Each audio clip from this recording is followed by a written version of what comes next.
If you have Oppo Reno 14 and you want to hide your application, then this is the video for you. Open your settings, scroll down, then select security and privacy. Scroll down, there you will see the option of hide apps. Click on this, select get started. Now firstly you have to set a privacy password. Click on settings. You can set a 6-digit password or you can select different password type. Here I'm selecting pattern.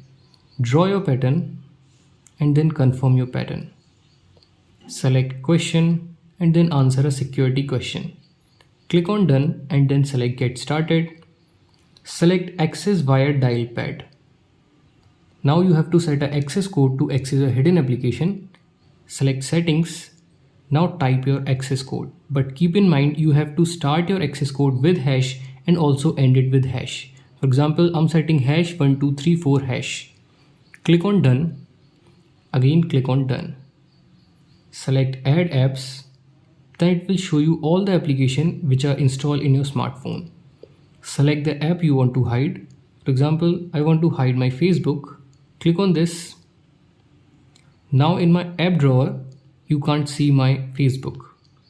Now if you want to access your hidden application, then open your dialer and then type your access code.